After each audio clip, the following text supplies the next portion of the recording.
We got my guy Alan Newsome here. We was gonna do a test, and the test kind of turned into a actual live podcast because he had some time. I got some time, so I just want to get it in. So I posted up a little bit about a week ago. So well, actually about 2 weeks ago now, or three. I don't know, man. Saying he was gonna be a guest on here, and he's the first guy here with the Skype chat and everything. So XSplit is pretty cool. For the guys that are looking to get done, definitely get an XSplit, and that'll allow you to like do everything streamlessly. So I got one camera. I don't have to have two cameras. It takes the feed from the Skype conversation and puts everything up there. And believe Skype to Skype is voice over IP, so it's free unless you want to do the actual phone call to landline and everything. So anyway, that's what we're working with today. I did get some new mics in and everything, but I'm gonna save those for a little bit later. Got them from Amazon. I got some soft boxes coming and everything for when I got the guests in here. I can have it more lit up and everything. So in advance, excuse the noise in the background. It's pretty rainy and windy here, and I'm in an aluminum shop, so pretty much everything vibrates and makes sounds and squeaks. So anyway, we got Alan over here waiting, as you guys can see right here in the bottom left on my side. And let's go ahead and introduce yourself, man, and where you from. Yeah, my name's Alan Newsome. I'm originally from Macon, Georgia, which is dead central Georgia. Call it the heart of Georgia. Yeah, man, long car advocate kind of guy.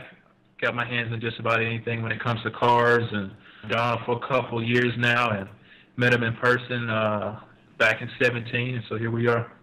Yeah, dude, it's like crazy, man. So much time has went past, man, and like you said the other day, man, it kind of rung true because we've been talking, but it's kind of been more of a it's been more like business, business focused and business oriented, and like we talked here and there about certain things, but it's like one thing I noticed, man, is how much we have in common as far as our drive, as far as like what we come from, what we sacrifice and stuff to get to where we are today. And the thing about it, as much as we've done in this industry, we're not even.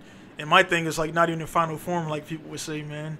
So it's just like it says, really good to meet guys in the industry like this, and people like you keep me going when I'm like getting tired, which I mean is rare, but everybody's human.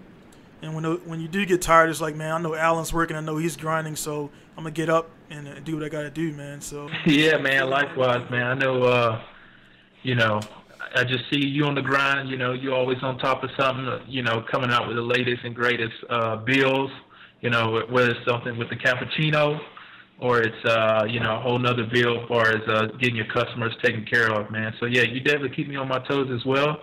But I don't know your full history, but I can tell it's pretty similar to mine, man. Where nobody's gonna hand you shit. You just got to go out and get it. You make no excuses.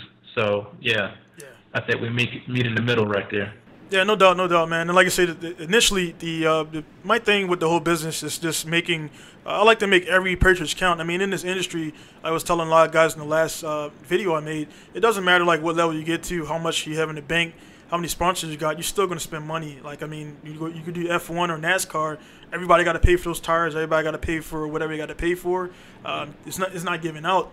And in this industry, man, one thing is I tell my guys, I try to make every purchase count.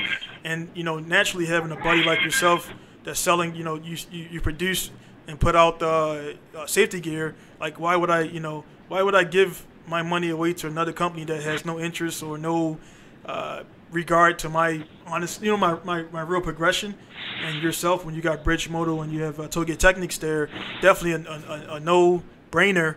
And where I'm going to put my money into, man. So it's just kind of been, the biggest thing I was saying, like, I mean, since we met, I haven't really been doing my own thing.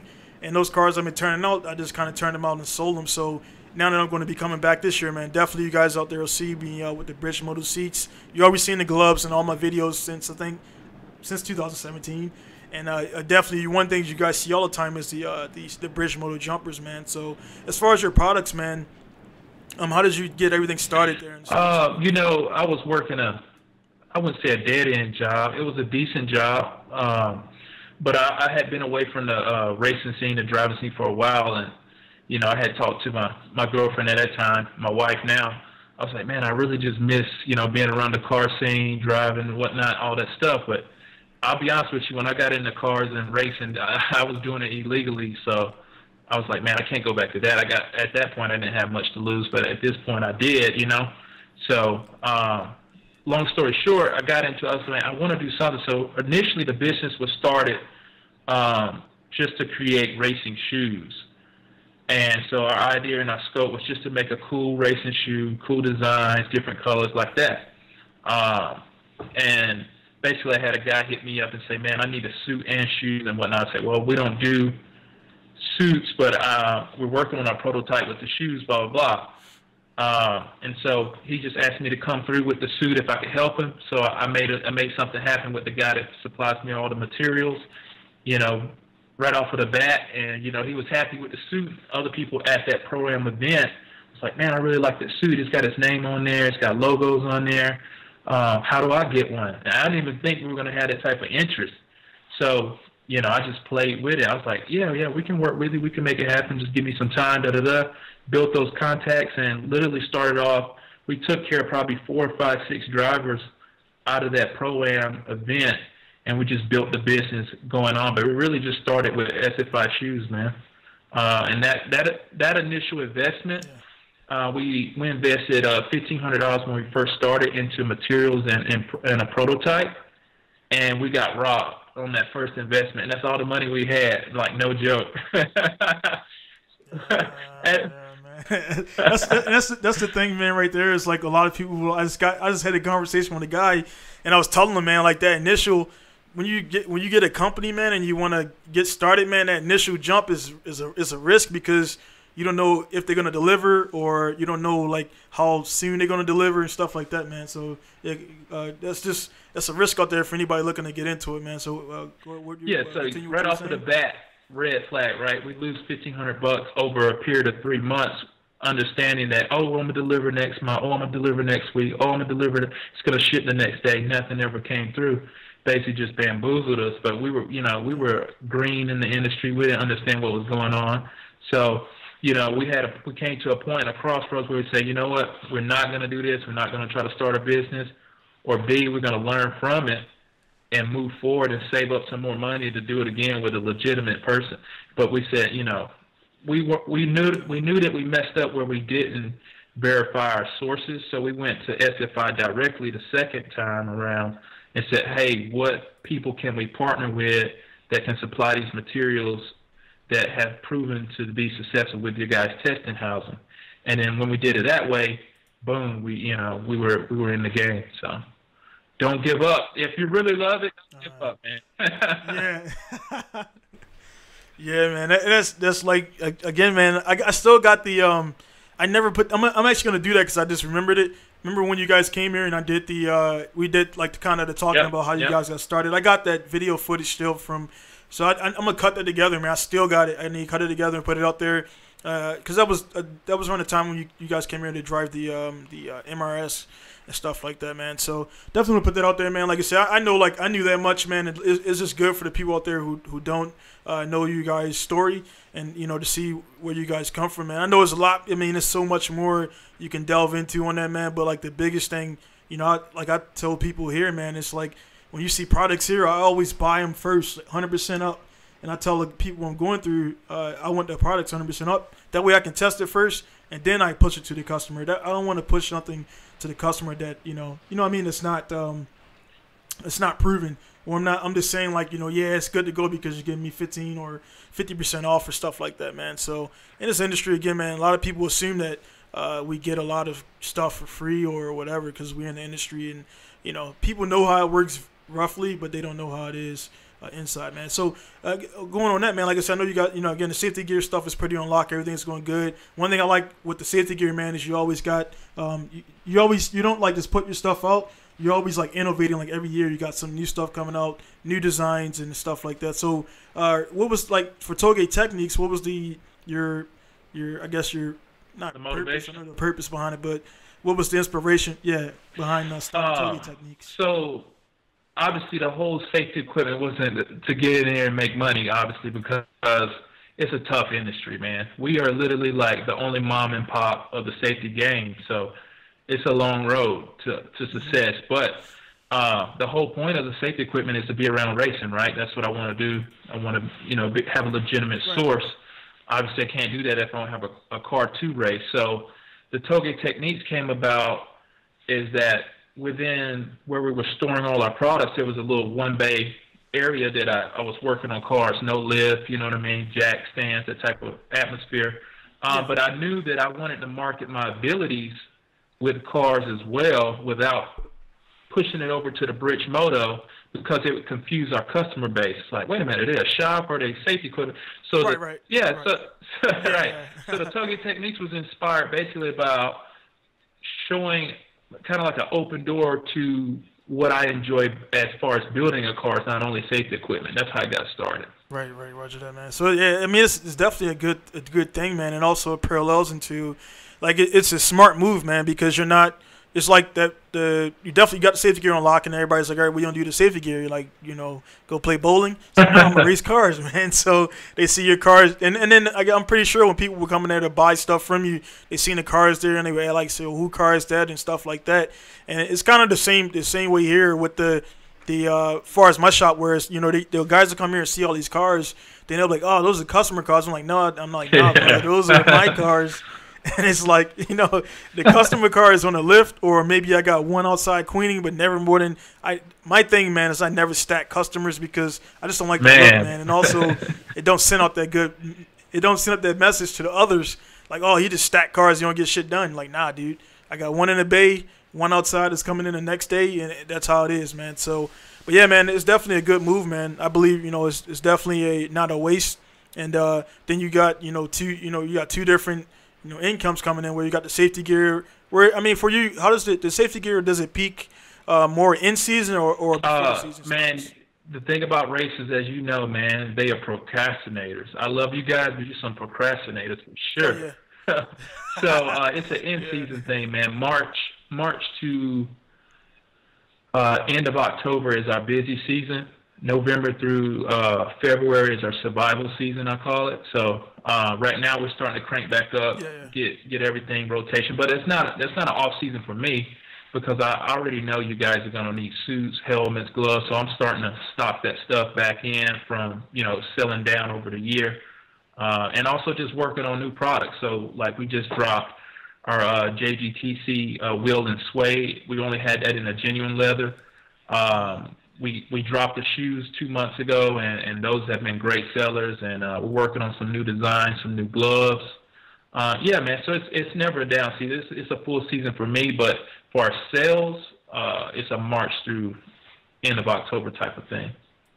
Yeah, that sounds good, man. Like for the shoes, like I say, a lot of guys know it would hit really good with what's those the Japan base, like the Japan flag, like the Imperial style flag, and then they had the American style. And when I got down to not Yokosuka, but the Tsukuba. And with the Tsukuba, man, like besides that Subaru, everybody was like, "Dude, those shoes are nice, man." It's like you see an American. No, the only American there, well, not it was only other Americans there, but the only guy there that's not Japanese. Well, nobody had them. They had like these badass Japanese flag shoes on. And you're like, man, where'd you get these from, man? So it was pretty cool to have those on and people to see those and everything and get those stuffs out there. So I'll say for 2019 going into the season, man, what is your biggest product you're looking to push?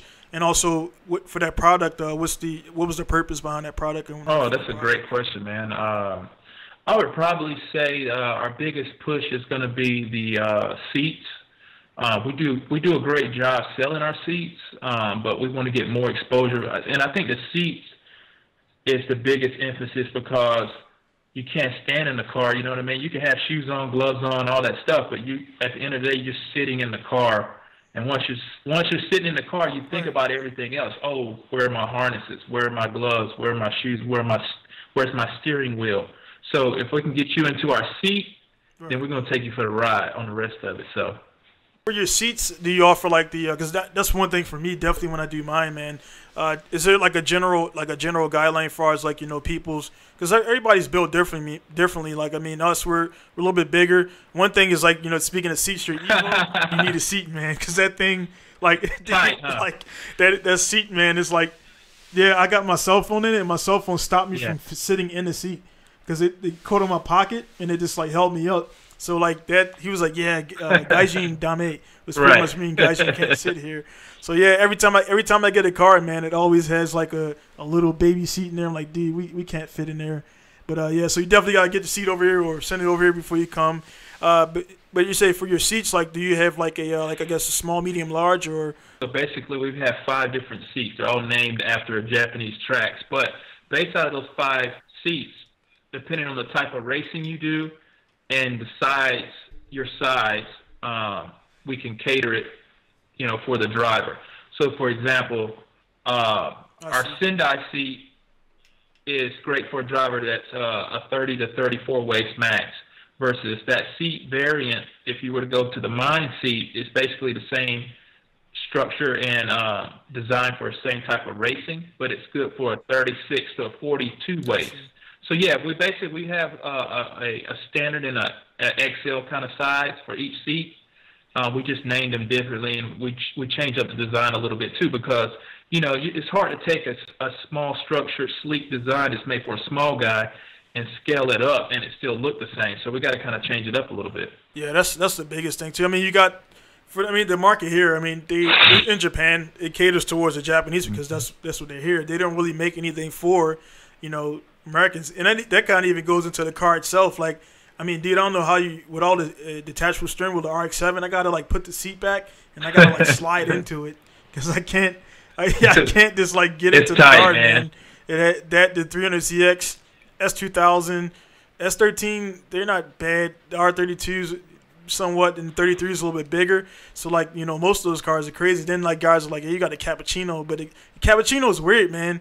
I'm 5'10" or 5'11" or whatever you want to call it, 235 pounds. And I actually fit better in a Cappuccino than I do in an RX-7. It's crazy how that thing's built. I mean, pretty much there's no room for error there. So. There's literally nothing behind the seat but a glass. But I fit in it better than I do the RX-7 with a rear seat and everything.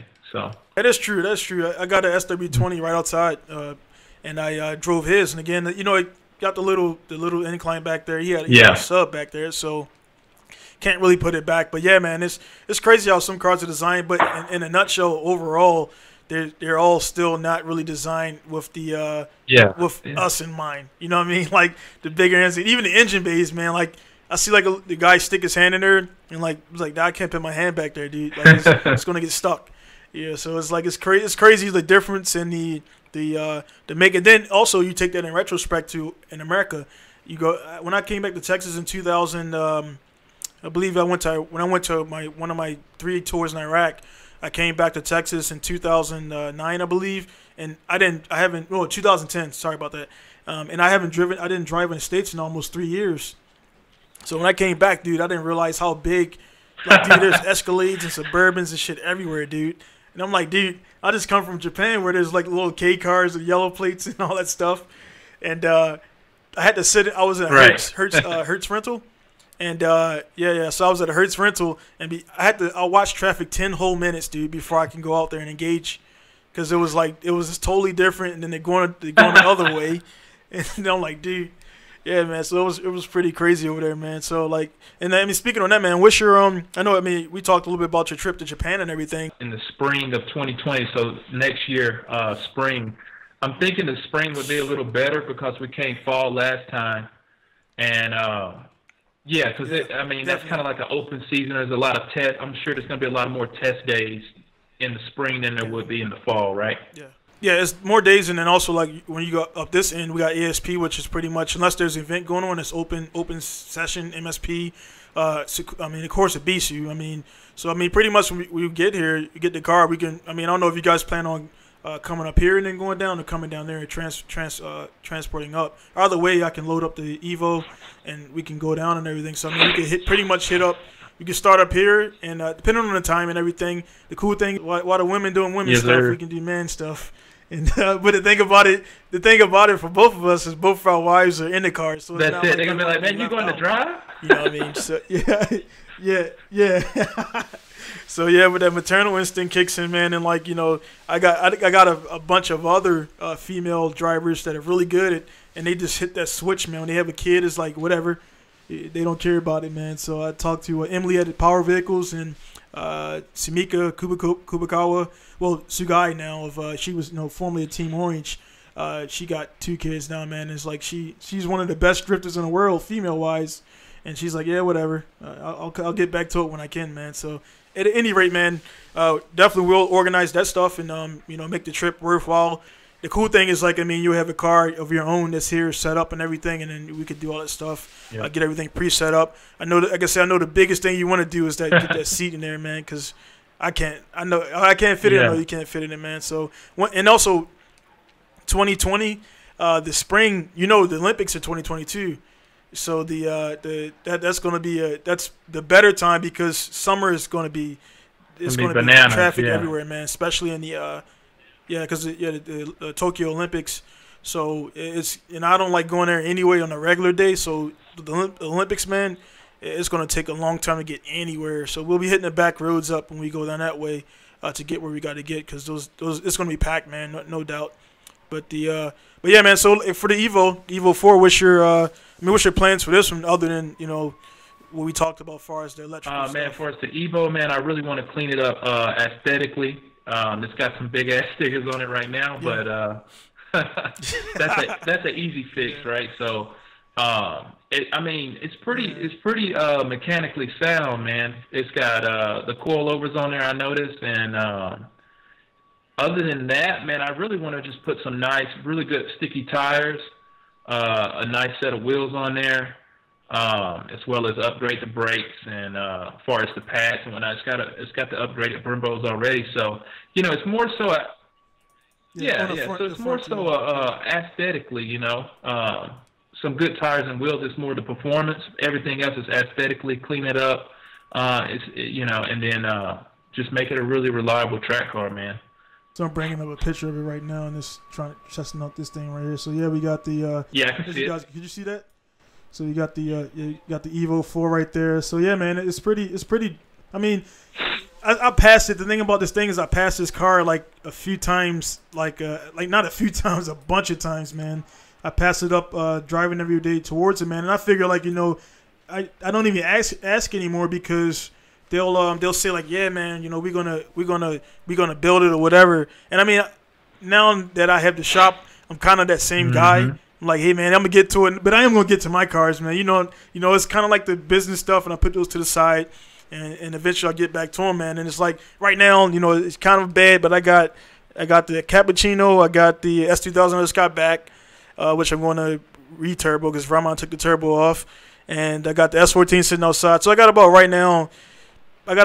as far as real builds, I think I got about 3 in progress. You know what I mean? So as far as yourself, man, what builds? I know you got the. Definitely want to talk about this one, man. I know it's on the top of your mind. So the what's that? The RX3. You just picked up, man. So when you want to get? RX3, man, it's probably gonna. I'm gonna still keep my structure on what I said I was gonna do in my mind to what's going next. So. Basically, that is my FC. I've got an FC build that I'm doing, a 13-degree roof swap, big single turbo. So I want to get it done. I've got everything from the Haltech setup all the way down to the drive line, all that good stuff. But once that's done, nice. I want to get on the RX3, man. So my goal is to start it in the summer and have it aesthetically and ready to go on track. Probably by the beginning of 2020, man, it's my goal. I want to take my time, go through it, nice. Because it's an old car. At the end of the day, it's a 45, 46-year-old car, so there's going to be things that I want to do to it and just to make it perfect that may not be noticeable, Yeah, definitely, man. That's the one thing about as far as his old cars, man. I got the DR30, for example. I've had it since 2010. And that's when I was still like going, actually about 2009 or something like that. I've only driven it maybe 5 times, and then I did the JCI on it. Then that expired, and I got it running. And as soon as I got it running, man, the gremlins started coming out, man, electrical stuff. So I was shooting the wires. Then I pulled back the harness, man, and half the harness, like the old corroded the wires. The whole harness was corroded, man. So it was like almost going to catch on fire. And it's like, I had, for example, in the headlights, I had on the right side, I had about 12.5 volts. And on the left side, which is 9 inches away, there was 10.5 volts for the same circuitry. So it was a voltage drop due to the, the wiring being bad. And it was just like green wires, barely connected. It was, so pretty much now I got a whole body harness. And with that whole harness, it was from a lower mileage car, and I believe it was garage kept. So pretty much I got to take that apart, go through all the wires, make sure there's no corrosion. And that's the stuff with old cars, man. A lot of guys, they want to LS swap it, and then the damn thing is rattling apart in front of you, man. So yeah, man, that's definitely looking forward to doing that, man. I know you got the vision. I know you already know what it's going to look like, and then you'll be able to go back and give that guy a ride. Yeah, man. I'm gonna have him. I told him I'm gonna have him come out to Road Atlanta, which is my local track, and he knows that track better than I do, man. If I've rented 100 times, he's rented 1,000. So, I told him come out, to one of HPDEs. I put him in the seat, and he can take it out, man. So, and that's the cool thing about it, is that when you get in a car from a guy that has 30 years race experience and probably half of it in one car, and be able to take it to what you envision it to be at the next level, it's kind of cool that he's still there to be like, well, this is like when he was walking me through the car.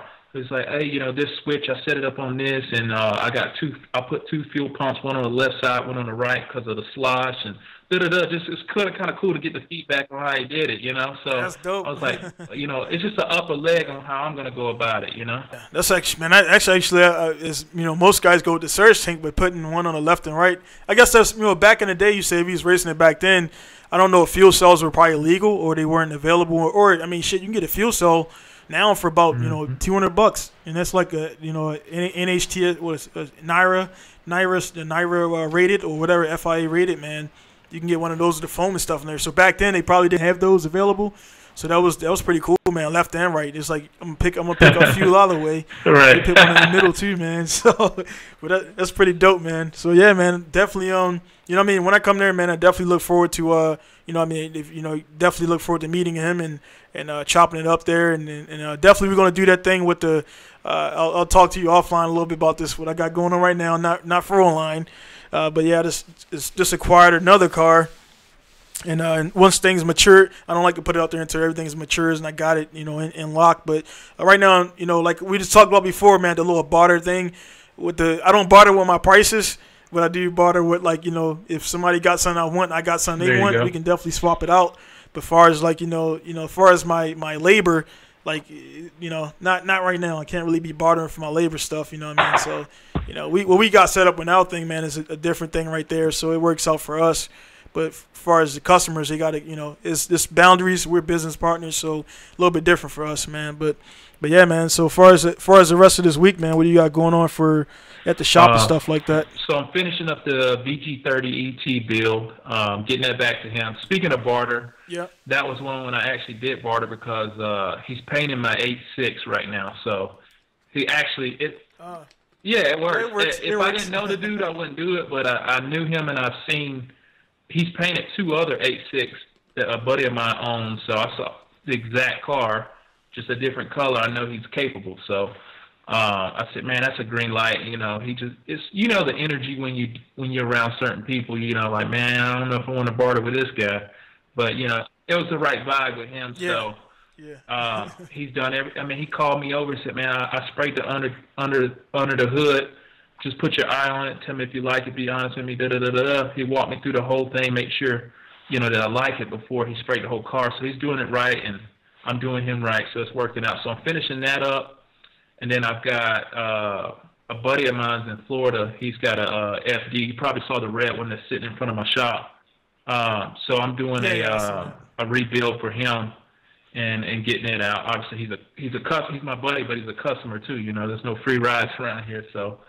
Once I have him done, then I'll be able to get to some of my stuff. But until then, I got to take care of both of those guys. Yeah, that's a great point right there, man. It's the biggest thing I see, and even with us, man. The biggest thing. Sometimes, I mean, I know initially there was some over email, because email is there's no emotion attached to it. And it's like, oh, how is he saying this? And it's like, man, for you, man, and anybody actually, my emails are just, because I'm doing all this work, I'm it's just no fluff. So it's the bare bones. And then most people used to putting and that's one thing I really respect about both of us knowing each other, man. It's we give it, we tell it how it is, and there ain't no excuses behind it, man. And most people, they already got that excuse already like ready to. They already got it in their back pocket. Like, well, this is this because and this, and like for us, man, we just get it done, and don't put no excuses out there. So I mean, there's times when there's an explanation for things, but I mean, excuses to me is like you just people weren't prepared, and going on the business part, man. A lot of people feel like you do business together or whatever, you know each other. Like they get informal, and then like when stuff happens and go bad, and it's like between you and the guy in the 8-6. I'm pretty sure you got documents drafted up and bill of sales and all that stuff. Whereas most people be like, nah, we don't need it, and it's like it's not saying shit's gonna go bad, but it's like just in case some shit happens or whatever. Like I mean, case in point, I mean I don't know it was all on Facebook, so I mean it's out there. But the deal with the I guess the guy buying the transmission stuff from you, and then like didn't really know what the hell he was getting into, or maybe he broke something, and stuff like that, man. Where people they're always looking for a way out and somebody to blame. And I kind of felt bad when the people were going at you like that, because I know you, man. Like I mean, I'm getting to know you, but I know the core of how you are, and I know that's not something you would do intentionally, man. If you want to speak about that, we can. If not, we can. No, man. That situation, I take full responsibility for that situation, because at the end of the day, I didn't document properly like I should have. And it's one of those situations where you always need to take pictures when you take something apart. And I pulled everything apart. He wanted the whole kit. The whole kit in itself had had the trans, you had the clutch, the custom flywheel, drive shaft, mount. So I'm pulling everything apart, and I examined the clutch, but I didn't pull it and fully disassemble it. It's a multi-piece clutch and everything. So, man, it looks good. I'm throwing it in the box. I'm getting it all done. Boom, I ship it out. I don't hear anything from the guy. Excuse me, I take that out. I don't ship it out. I take it to the guy. Have it all in a box. He's able to check it, see it in person. No problems. I hear back from him in 2 months saying that the clutch is not usable. And I'm like, man, from my examination, quickly looking at it, putting it in the box, going through everything was working fine. I had no reason for it to be damaged because it was in a working car. I was like, damn, okay. I was like, man, well, let me know what you want to do kind of thing. And he was like, man, you trying to, Jack. I was like, man, you can get a replacement clutch. As far as the disc, that's not a big deal. And, it went all south from there. And basically, he wanted his money back. I sent him his money back, through PayPal, and that was it. But it was a lesson learned on my end because I didn't document properly. I didn't check every single little detail of the clutch like I should have. And, you move forward. But that's the thing about business, man. You can't get hung up. You just got to learn from it and move forward. Yeah, but even still, like I look at it on and how most people. The thing about it is like buddies and buddies. Of course, his buddies are going to speak up for him, and I guess get on his bandwagon or his side. But the thing about it, man, something that costs that much from a consumer aspect, I don't wait 2 months to open it up, man. So I've had that happen before where I sold something used, like, and guys know stuff is used. And then guys, they'll get it 2 months, 3 months, and then they'll throw it around and bang it around. Like, dude, like, it was working when it got there, and then they throw it around, bang it around and stuff like that. And then also, the stuff, used parts. So, eBay, I had the same thing kind of one time, and the guy burnt me. He didn't send the stuff back, and I was really concerned about keeping my eBay thing 100%, right. The feedback. And the dude, I took pictures of it. I'm like, dude, this is a used OS Geiken clutch. Used. He got it there, and he was like, well, and I showed him pictures of the thickness and everything. And he said, well, I thought it would be newer than this. I'm like, dude, you seen the pictures? And then he started going on a rant. I'm like, look, man, I'll get you another OS Geiken replace and rebuild overhaul kit. So I got him a brand new the pressure plate, and I got him the mid plate, and I got him the disc. And then the deal was he was going to send me the old one back, so he never sent that back. So in a nutshell, I got burnt. The dude deleted his account. So I'm, that guy out there, if you're watching, man, I hope you're enjoying the $200 worth of parts that for screwing somebody over. And if I see his name again, I'll definitely know what it is. I'll not do business with him. But yeah, man, it happens, man. I mean, case in point, I mean, nobody's perfect. I sold a lot of wheels. I did a set of wheels to a Mercedes guy. And we still talk when everything. It wasn't a South deal, but he was a Mercedes-only dealer for wheels, so he knew like every little aspect about it. I never sold a pair of Mercedes wheels, and he was like, hey, man, I took pictures of everything. I genuinely looked, but I didn't look like with a microscope. And he's like, yeah, man, it cracked. They crack around the. I guess the Mercedes has those stupid those lugs where you put them in, inverted lugs or whatever. So he was like, yeah, man, did you check like on a back pad on this part? I'm like, nah, man, I really didn't, because I never. I've sold a lot of wheels that never happened. And sure enough, man, they got there, and I lost. I mean, between the yen rate and everything, I lost about maybe $400 to $500. Plus, I refunded him, plus the fees and everything, man. And he sent me pictures, and he was respectable, man. He was like, yeah, man, nothing wrong, but you can see the cracks right here. And I was just like, fuck, man. And then I was like, all right, man, let's go in and box them up, send them back. And then I resold, before they got back here, I'd already resold them to another guy because I took the pictures he gave me. I'm like, hey, man, this is a situation. So I made about, I made a little bit of money back, but it was a loss overall. But, I mean, think about it, man. Even if something like that goes wrong, yeah. Nobody's trying to intentionally screw people over, man. Versus other guys, yeah. Yeah, it happens. I mean, when you're dealing with used parts, man, that's, even when, that's why one thing I put at the bottom of my mind, man, it's like you see the pictures I took, which are very they explain what's the quality. I tell guys before I pack it up, because I don't pre-pack it, like, hey, man, if you want any specific pictures, let me know right now before I box it up, because I'm not taking it back out the box. So, I mean, stuff like that, man, it sucks. And, we live and learn. We're not perfect, but not saying that we can't strive for excellence and stuff like that. But yeah, man, I know you'll be good with that stuff, man. So, but yeah, so I mean, it hasn't been any contact from. He just moved on, and I took it as a lesson learned, man. And that's the thing too, is like, I took it as, if it's a big item, big ticket item, from now on, we're gonna do it in person. We're gonna examine everything. I did that in person, and I still got bit. So, but from going forward, it's going to be, examine all you want. Here's a piece of document saying that you accept it as is, as you examine it, and give me cash, and that's it. There's no BS. Yeah, man, it sucks, man. It sucks.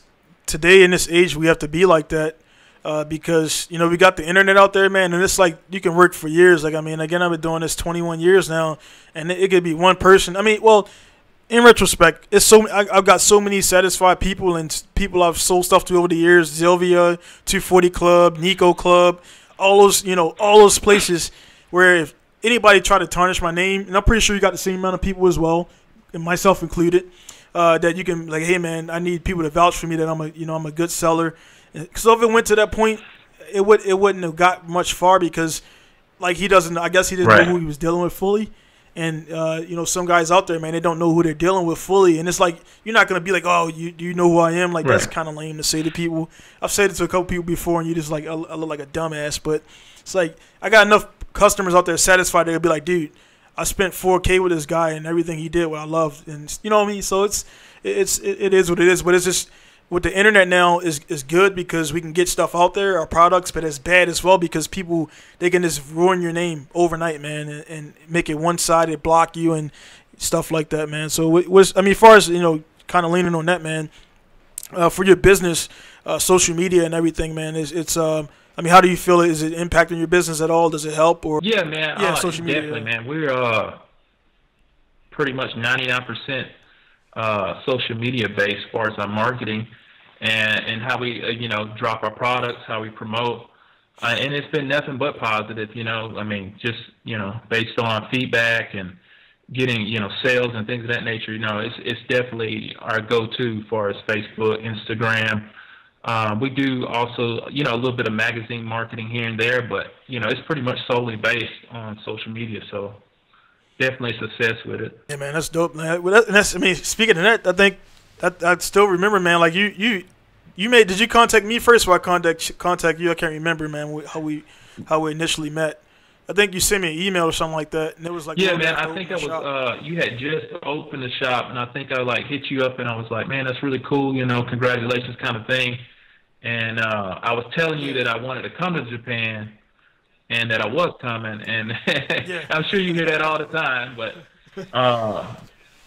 Yeah, you're maybe I think you're maybe for the Come to Japan crew. I think that to people that talked to me before, maybe like 3 out of like the last 15 people who said And one guy was actually the first guy was Anthony. He formerly of Injuku. He worked there, and he's my guy.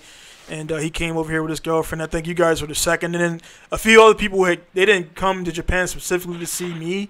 You know, they knew I was up here, and they came up here and stopped in and everything. So it's pretty cool to see that, man. And again, it's kind of, you know, that was basically, man, I'm pretty sure you've seen something on social media. So I mean, it's just cool, man. And we think benefit from it on the positive side of it, not putting out the drama and everything we post. I mean, and realistically, everybody got drama in their life, but constantly putting out there online and like, hey, my life sucks. Like, nobody really wants to hear that because everybody else got a hard life. You know what I'm saying? So that's what I mean. When I see from you, man, it's always positive, always positivity, never any negative stuff, man. So, you know, that's why I like that. And, you know, right there, case in point for those guys out there watching, man, social media can be a great thing if you're allowed to be, and it can also be a very damaging, demotivating thing if you're allowed to be as well, man. I know you mentioned the other day, man, and it kind of took me back. You was like, you gotta be careful who you listen to, man. Can you explain a little bit about that? Why you said yeah, that? Man. It's true, man, because if you think about it, I'm sure you put on some type of music. Like, just say, for example, you put on crunk music, F this, F that, da-da-da. And next thing you know, you're in traffic, man. You're like, somebody cut you off. That's exactly how you feel. That's exactly how you feel, man. And I started listening to more instrumentals just because it didn't have that same vocal message. You know what I mean? Different tones and beats can put you in a different mindset, but at the same time, it's a lot more relaxing, a lot more calming. And, yeah, you got to be careful what you listen to and what you read, because there's always subliminal message in there, man, that's going to get your mind on a certain track. And when you thought you were going to have a good day, now you're having a shitty day and you don't even know why. It's because you was listening to that or you read something and it triggered in your mind.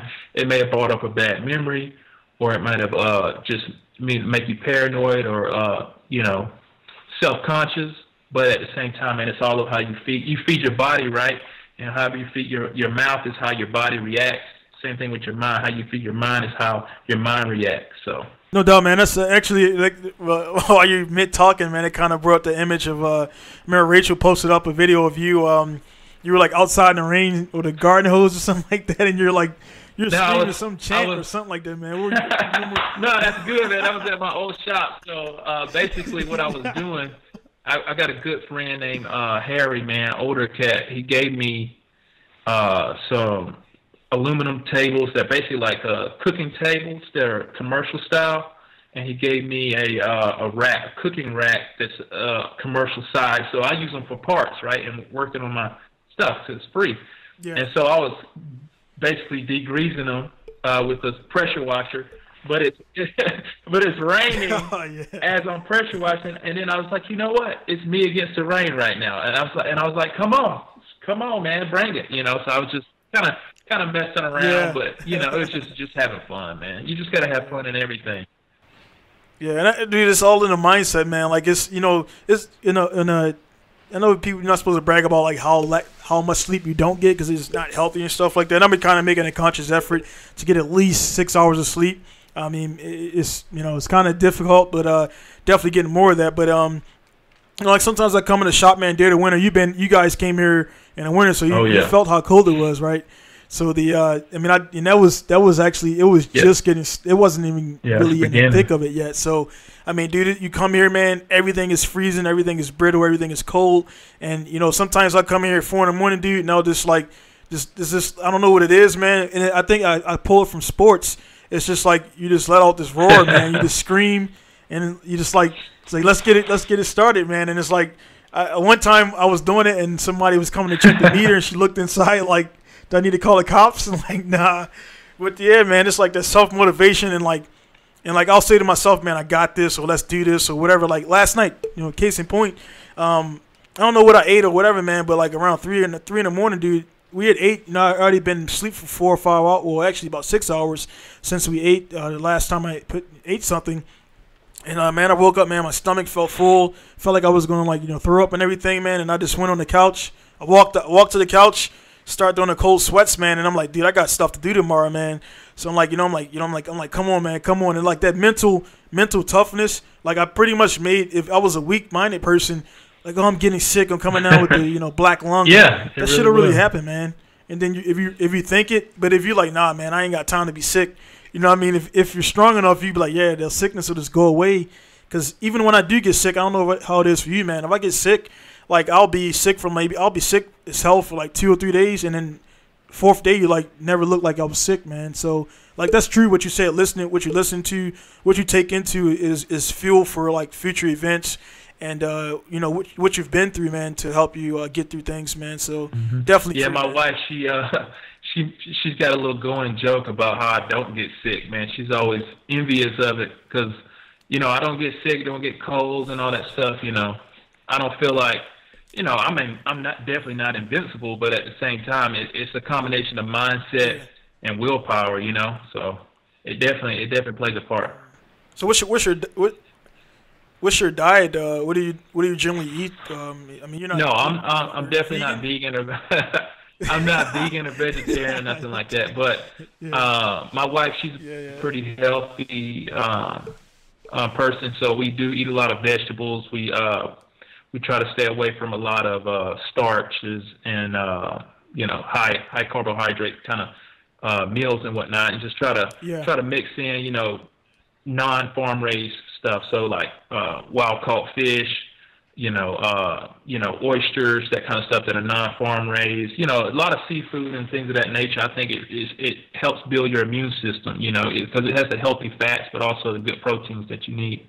Did you do any high school sports or anything? I grew up in a household where if you wanted something, you had to work for it. You know, there was no handouts, and I wanted to have a car. So, you know, at 15, I was bagging groceries, and when I turned 16, I went over to Taco Bell because they would give me an extra 25 cents an hour. But they wouldn't hire me at 15. So I wanted a car, and my dad made me a deal. He said, look, I'll guarantee you that you'll get a ride to work if you give your mom gas money. I ain't going to be able to tell you because of the shift that I work, but I'll guarantee you'll be able to get to work after coming home from school when you work, as long as you pay her gas money every pay period, and that way you can save it for a car, man. And that's exactly what I did, man. I worked at Taco Bell, saved up for a year straight. I literally had a shoebox that I would put the money in, and I saved up. And my first car I bought was a Honda Del Sol SIR, you know, dual overhead cam VTEC. I mean, that's crazy, man. Actually, speaking of Taco Bell's, I just seen that they're like rated the #1 healthiest fast food chain in America. You know what I mean? But I mean, it's not hard to believe. I mean, other than I don't know where that beef comes from. Maybe you could tell us where that beef comes from. But it's like a warm bag. I seen how they prepare it, man. So it's like whatever's like. You trying to get Taco Bell to cover me now? Yeah, man. I see what yeah, but no, man. Shout out to Taco Bell if you want to get the sponsors on there and everything, man. Yeah, but yeah, man, that's definitely a different outlook on it. Like most guys in high school don't want to play sports. For me, it was the same way. I was high school. I started summer jobs when I was like 14 in Baltimore. I had a program for that because there was so much violence that they had a youth summer program. So that's my first job. Crazy to see what I do now. I was not in the drifting. My first job was actually cleaning up tires, man. Like that was we were at a tire site. I mean, like under the bridge, they would throw. People would go on the bridge and just toss the tires over the bridge, and then it was like I thought it was always black ground, but it was this dude. I mean, millions of tires, and we spent 6 weeks. Every day we would load up about 40 containers. Like no, I'm not BSing you, man. 40 containers we would load up. They would take the containers out of there, grind the tires up, and then the other summer job guys would put that down for the playgrounds and make it for like the kids or whatever. So like the rubberized playground was coming around. So, and it's like, it's crazy, man, that for us, again, that grind started earlier where you had that drive to do that, and then I was doing what I was doing because I wanted stuff, and then, like, most guys our same age are not doing that same stuff, man, and then, like, now, flash forward now, 20 years or whatever, and they're still in that same lifestyle, and then we're doing the lifestyle we have, like I said before, man, so it's crazy how that goes hand in hand with the grind and then where you want to be at, and I think it's, not saying we know everything about business, man, but I think what the drive you have can't be taught, and the business ethics and things that we put out for our customers can't be taught either. It's either in you or not, man. It's a balance, there's definitely innate willpower and determination that it's just part of your personality. It's part of your, your alphaness, if that's a word, But I do also think that you can be someone that is latent and pick that up and be like, man, I'm just not gonna be a lazy bum anymore. I found my purpose, so now I'm gonna work for it. So I think you can control it, but I do think just like athletes, man, there's certain people that they've got that ability. You know what I mean? You like I'm big into MMA as far as analyzing it and whatnot. I know you're in the jiu-jitsu. Yeah. So definitely. Yeah, but just like a John Jones, man, that's innate ability. If you look at the bloodlines, brothers play football, NFL. He's a top martial artist. That's some ability already there from birth, but it's also a determination to be a champion. You know what I mean? Because he could have not sharpened those skills. No doubt. Yeah, and that's actually. I mean, again, we can segue to anywhere we want to talk about, man. But yeah, that's a major thing, man. It's even in the inert, like it's like a given ability or genetics, man. Genetics seem like something I guess that was scientific back in the day, but there's no doubt about it, man. You look at all these dudes that I mean, sometimes it is like some of these athletes. Like I think there's a dude in the NFL. I didn't really keep up with it, but I think the dude was Metcalf, which I know Eric Metcalf played in NFL. Then this guy, he was like 200 and like something pounds, and so he was really big and ran a really fast 40 time, man. So it's genetics, and just like John Jones in him, man. Like the thing about it is funny about John Jones is as good as a fighter he is. He's not. You see his legs are really kind of skinny, and he can't, like they had him on a basketball court. He couldn't really jump high, but at the same time he could do like a spinning heel kick and like knock your face off. You know what I mean? So it's like different genetics, different ways, and then with this whole, I know you've seen like probably the whole the picogram stuff and all that stuff going on with the steroids. It's like, dudes, like he's just really good. I mean, and yeah, he maybe had a tainted supplement, but the thing about it, man, with or without, he's beating people's ass. It just doesn't really matter. You know what I mean? So like, and that's what everybody needs to get to. Like, it don't matter if he took zero, man. He still is. You can't train that type of that mindset. You're going into a combat environment, and I mean, again, that trend, like the reason I like fighting and all that stuff, and it kind of translates into everything. Your mental preparation, and knowing that you got it, and knowing that you could do it, man, is and racing is the key, man. Because you can have all the sponsors, all the gear, and then you ain't got the mental.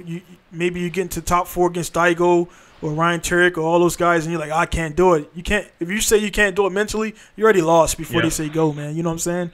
So that's I mean, it's a big thing out there, your mental preparation, man. So I mean, how do you think about that, as far as like racing and mental preparation, physical preparation? What's your thoughts on stuff like that? I think it's key. I've driven with a lot of guys that they love time attack or they love HPDE, but they just, you say, man, let's go do the door to door with them, and they just like they freeze up. It's like, no, that's not me. It's too much anxiety. Yeah.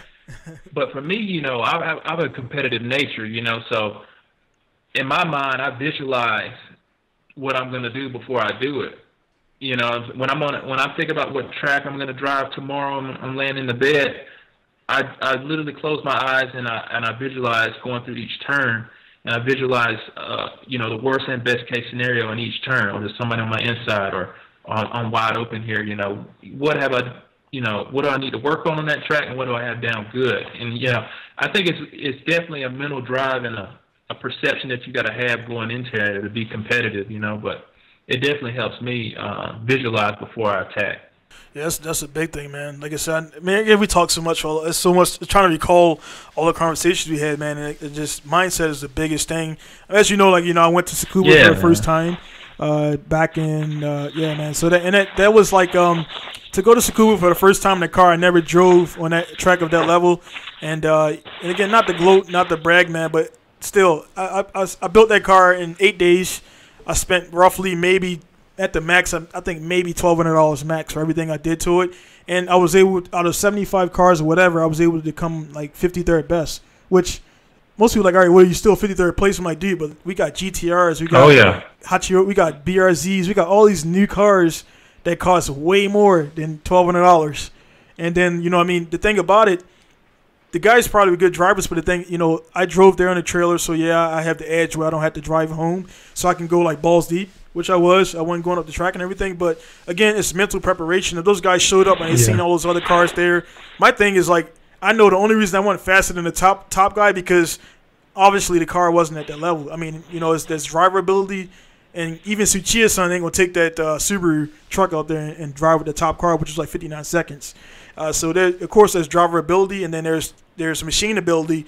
Then there's when both of them are matched and equal, and then there's when one, you know, either the driver ability is under the machine abilities and stuff like that, man. So I mean, as far as your customers, man, how do you handle when a guy, they segue into that, how do you handle when a guy comes in your shop and says like, hey man, I want 800 horsepower and a Gallo 28 and all this crap, man? How do you generally respond? I say, for what? So for what? What are you trying to do? You trying to blow yourself up, or are you trying to drag race? What are you trying to do? So the way I handle that basically is like, usually they saying all that stuff because they either A, saw somebody else with bragging about what their setup is, or B, they read somewhere in a forum, this is the ingredients to success, but it's fact, you know, that's not factual, you know what I mean? So I think understanding what the end point is and then working backwards from the end to the beginning, I can get them dialed in, you know, because I've had a lot of customers come in and say, you know, I want this crazy build, and I want to do autocrossing. It's like, well, you don't need 6-piston calipers to do autocrossing, man. You know, you need a more basic setup, that type of thing. So basically, I just kind of dial them back and understand what the end result they want to achieve, and then go forward. Yeah, man, that's dope, man. But yeah, man, like I said, this is supposed to be a test here. I'm looking at my clock, man. I told my wife I'd be somewhere. You know what I mean? I don't really jump for many people. I don't jump for her either, man. But I told her I'd be here, man. So this kind of turned into like, you know, I'm glad to get this talking, man. We definitely ain't done. One thing out there, you guys will see Alan a lot. And before we get out of here, man, sorry guys, I had to run abruptly, but I just checked my clock and everything. There's anything you want to, you know, any events you got coming up, any thing you want to plug like that? Import Alliance, March 28th to the 30th. Basically, we're going to be re-revealing our A86. Fresh paint, fresh interior, whole new look of a car, introducing some new products in that car. So come by the booth and check it out. And then April 22nd is our first big track day that we're sponsoring with Jay Zilla at Barber Motorsports. Hope to see you there. Awesome. You guys see it out there. So what I'm going to do, guys, for those events, I'll get with Alan offline, get the links and everything, and then down in the description below, you'll be able to go ahead and see those events. Definitely get out there in events. Definitely take advantage of you guys' cars and put all those mods to the test. And, you know, nothing against, like I said before, nothing personally against the car show guys, man. But, you know, you got dudes who race, and then you got, you know, one thing about a race car is always a show car. Right. So, like, it's pretty cool, man. So definitely go out there and get it on the track again. I'll throw those links down there. Thanks a ton to Alan Newsome at Bridgemoto, Touge Techniques for coming through, stopping through, taking some time, which, again, was supposed to be in a 5-minute test. And we're like a couple hours later now here. But anyway, thank you guys for tuning in. Be sure to subscribe, like, and all that good stuff if you want to. And, yeah, man, definitely take advantage of the podcast. Send in questions, and I'll try to answer those to the best of my knowledge. With my knowledge, not any made-up stuff from my Billy Bob, cousin, sister, brother type stuff. So, again, see you guys later. Thank you for tuning in. It's going to be Don Jackson signing off from Asawa, Japan. Pinku style. Big, cold, rainy day. See you guys later.